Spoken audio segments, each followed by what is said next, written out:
دین business بن چکا ہے، عزاداری business بن چکی ہے۔ لیکن آج کل میری ایک عجیب و غریب کیفیت ہے، اور اسی لیے رسمی طور پہ جو مجلسیں منعقد ہوتی ہیں اور رسمی طور پہ جو وعدے لیے جاتے ہیں، میں ان وعدوں سے گریز کرتا ہوں اور نہیں پڑھنا چاہتا ہوں اور نہیں پڑھ پاتا ہوں۔ یقین کیجئے کہ اب 30 برس تو ہو گئے مجھے مجلسیں پڑھتے ہوئے، مگر جیسے جیسے وقت گزرتا جا رہا ہے اب منبر پر آ کر مجلس پڑھنے میں مجھے تکلیف زیادہ ہوتی ہے۔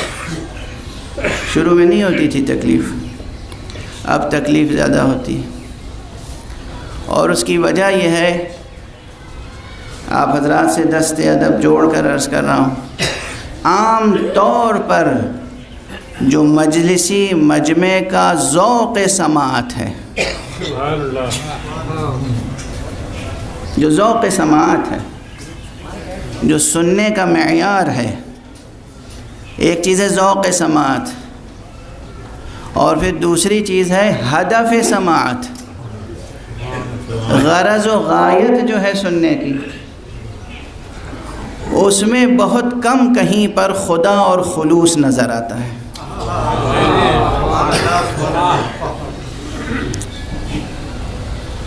دیکھیے کوئی بہت دقیق جملہ تو نہیں کہا، بہت سلیس بات کہی، بہت کم، خدا بھی کم نظر آتا ہے، خلوص بھی کم نظر آتا ہے۔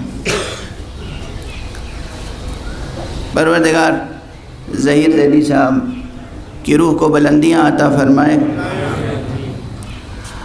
میں نے اس مجلس کا وعدہ اس لیے بھی قبول کیا کہ مجھے یہ یقین تھا کہ وہ مرحوم و مغفور میرے اس طرح کے بیانات کو خوشی سے سنا کرتے تھے، اور ہندوستان میں بھی اور ہندوستان سے باہر بھی، اور خاص طور سے ایک سفر مدینہ منورہ کا ایسا تھا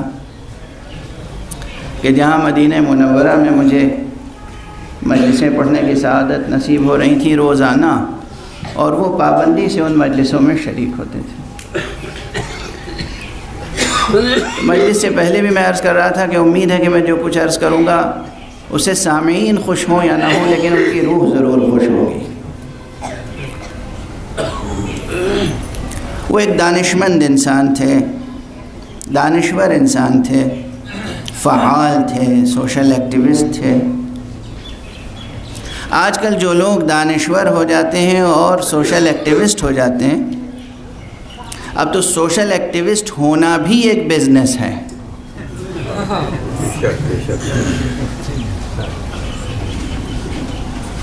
کون سی چیز ہے جو بزنس نہیں بن گئی؟ کون سی چیز ہے یہ بتا دیجیے آپ۔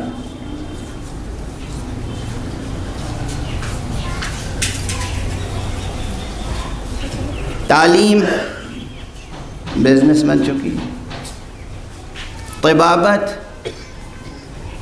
بزنس بن چکی ہے، صحافت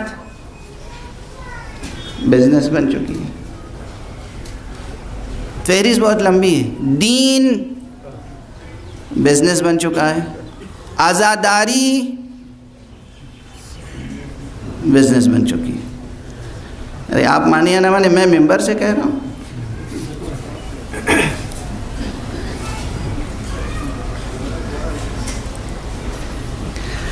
ہر چیز بزنس بن چکی ہے۔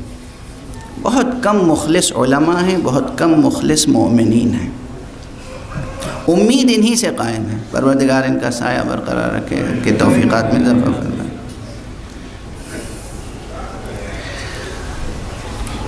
اس فضا میں جہاں ہر چیز کی دنیاوی قیمتیں لگ رہی ہوں، انسان کو کیسے بیدار کیا جائے کہ تیری قیمت دنیاوی نہیں اخروی ہے۔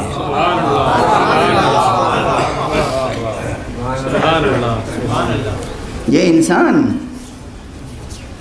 نہ جانے کیوں انسان اتنا گر گیا ہے، اتنا پست ہو گیا۔ انسان خدا کو درک کرے یا نہ کرے، پہلے اپنے نفس کو تو درک کرے۔ بہت مشہور 2 مصرے ہیں علامہ اقبال کے، جہاں انہوں نے فرمایا ہے کہ اپنے من میں ڈوب کر پا جا سراغ زندگی، تو اگر میرا نہیں بنتا نہ بن، اپنا تو بن۔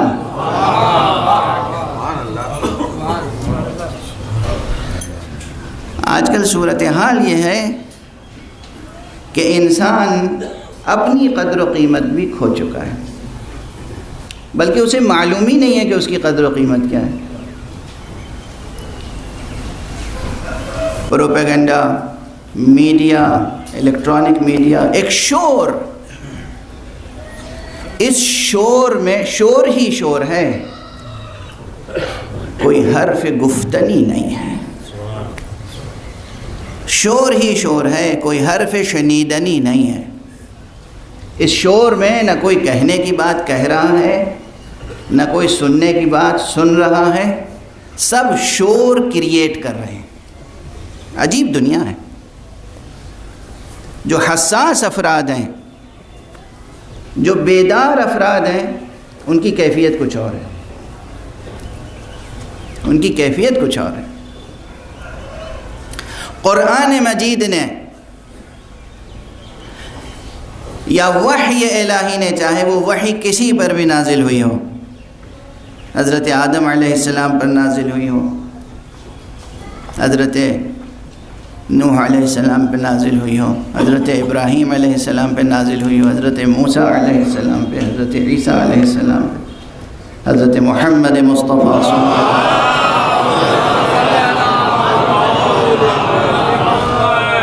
یہ وحی الہی ہے جو انسان کو جھنجھوڑتی ہے اور بتاتی ہے کہ اے انسان، تیری قدر و قیمت بہت زیادہ ہے۔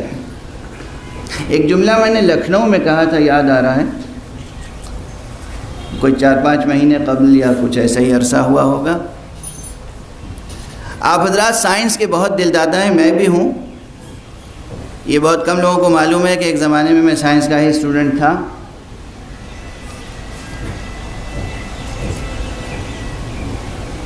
سائنس آپ کا تعارف کس پیرائے میں کراتی ہے معلوم ہے؟ سائنس کی بات کر رہا ہوں میں۔ سائنس آپ کو صرف حیوان سمجھتی ہے۔ بہت سے دانشور، سبھی دانشور نظر آ رہے ہیں، سائنس آپ کو حیوان سمجھتی ہے، اینیمل ہیں آپ۔ میڈیکل سائنس میں جا کے غور کیجیے۔ مثال دے دوں، اب وہ موضوع تو بہت تفصیلی ہے۔ سائنس 21ویں صدی کی بھی سائنس آپ کو حیوان سمجھتی ہے، اور یہاں تک کہ آپ کی بیماریوں میں جو دوائیں کام آتی ہیں وہ آپ سے پہلے جانوروں پہ آزمائی جاتی ہیں، پھر آپ کو کھلائی جاتی ہیں۔ تمام دنیا کی لیبوریٹریز میں کیا ہو رہا ہے؟ یہ دوائیں چوہوں پہ آزمائی جائیں گی، بندروں پہ آزمائی جائیں گی، کتوں پہ آزمائی جائیں گی، اجلکم اللہ، خنازیر پہ آزمائی جائیں گی۔ یہ دوائیں آزمائی جائیں گی، اور اس کے بعد وہ دوائیں جب وہاں کامیاب ہو جائیں گے تو آپ کو کھلائی جائیں گی۔ یہ سچی حقیقت ہے۔ سائنس آپ کو حیوان سمجھتی ہے۔ یہ وحی الہی ہے جو آپ کو خلیفۃ اللہ کا عظیم منصب عطا کرتی ہے۔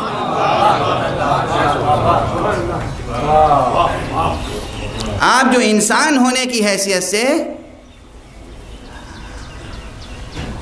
اپنی عظمت کا اعلان کرتے ہیں، اعزاز محسوس کرتے ہیں، افتخار محسوس کرتے ہیں، غرور ہے کہ آپ کو تکبر ہے، تمکنت ہے کہ آپ اس پوری کائنات کے بادشاہ بنا کے بھیجے گئے ہیں۔ یہ اعزاز آپ کو وحی الہی نے عطا کیا ہے، سائنس اور فلسفے نے نہیں عطا کیا ہے۔ اور یہ ہے ناشکری کہ جس نے اعزاز دیا اسی کی بات نہیں سنتے۔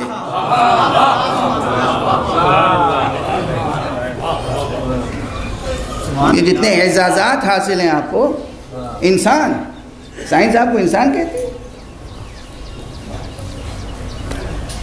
سائنس آپ کو انسان کہتی ہے، سائنس آپ کے سر پہ تاج کرامت سجاتی ہے، سائنس آپ کو خلیفۃ اللہ کہتی ہے، سائنس کہتی ہے آپ حیوان ہیں، حیوانوں میں سے ایک، یہ سائنس ہے۔ اس لیے ہر فرد بشر میں جو ایک احساس خودی ہے، اس خودی کی تربیت کے لیے سائنس زیادہ دور تک کام نہیں آئے گی، مذہب ہے جو کام آئے گا، قرآن ہے جو کام آئے گا، سیرت اہل بیت ہے جو کام آئے گا۔ میں سائنس کو ٹوٹلی ریجیکٹ نہیں کر رہا ہوں، سائنس ریجیکٹ نہیں کی جا سکتی، سائنس کی اپنی اہمیت ہے۔